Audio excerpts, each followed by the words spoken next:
Macmillan Audio presents The Kings of Big Spring, God, Oil, and One Family's Search for the American Dream by Bryan Mealer. Read for you by the author.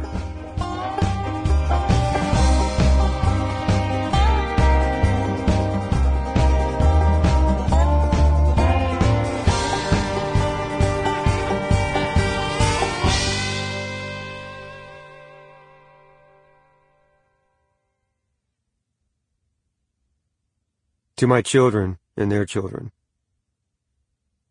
How well I have learned that there is no fence to sit on between heaven and hell.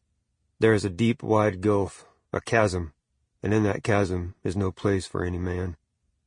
Johnny Cash. Prologue.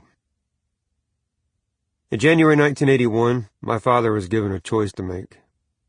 He was 27 years old, with a wife and 3 children, and for most of his adult life, he'd struggled to find his niche. From one year to another, he'd bounced between jobs in the oil fields, painting houses, and selling used cars. By the time I was 6, we'd lived in 3 different towns and 2 states, leaving whenever Dad found better work or when his lifestyle became too fast or frightening. Mostly we ended up in places where we had family, since family provided sanctuary and a spiritual zipline into the abiding arms of Christ, whom Dad raged against and returned to for most of his life. But by the early 80s, he seemed to have achieved a balance. We were living in a small town south of Houston, surrounded by relatives.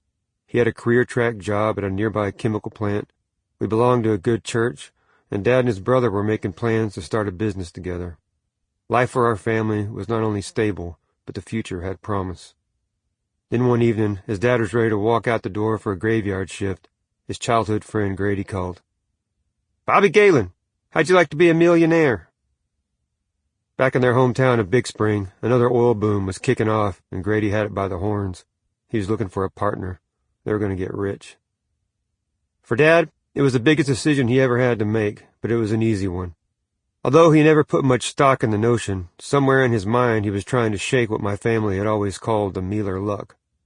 We could trace it back to Ireland, where it rose from the sacked estates and spilled blood of our ancestors, then followed us across the ocean and down through the generations, whispering its name whenever forces greater than us, ones we didn't see coming or fully understand, left us busted and picking up the pieces. And in better times, and there were many, it reminded us what not to take for granted. Nearly a century had passed since we had struck west from Appalachia to settle the raw country, in a time when America was still young. Like others around us, we were eager to put down roots and start something better, to help build this nation during its greatest century. We planted its cotton and drilled for oil, left our mothers and wives to fight its wars. We prayed for peace and rain, and thanked God when the streets filled with trucks and men, and a sour smell on the wind promised meat on the table. And when our sons didn't come home, we endured it. When the oil and cotton went away, we moved and started again.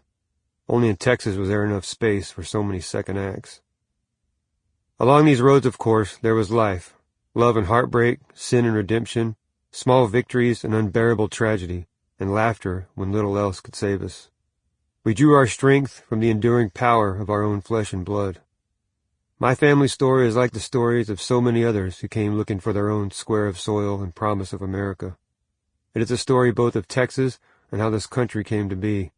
And for us, it begins in a Georgia hollow after the Civil War, with a man facing his own fateful decision. Part 1. Chapter 1. John Lewis leaves the hollow and heads west. A child is born. The boll weevil comes to Texas. In the spring of 1892, my great-grandfather John Lewis Mealer left his home near Sharp Top Mountain in the foothills of the Georgia Blue Ridge and headed west in the direction of his brother. He was in his early 20s, unmarried, and had begun to feel the closeness of the hollow in new and unsettling ways. Lately, there had been trouble between the moonshiners and revenuers. Some of the boys who kept their stills near the creek had organized for vengeance, donning black hoods and setting fire to homes of suspected informers. The honest man's friend and protector, they called themselves. The sheriff and deputy had given chase, and the boys had met them with gunfire and taken to the woods. The lawmen wasted no time destroying their stills, and ever since the presence of the feds had been felt. Sample complete. Ready to continue?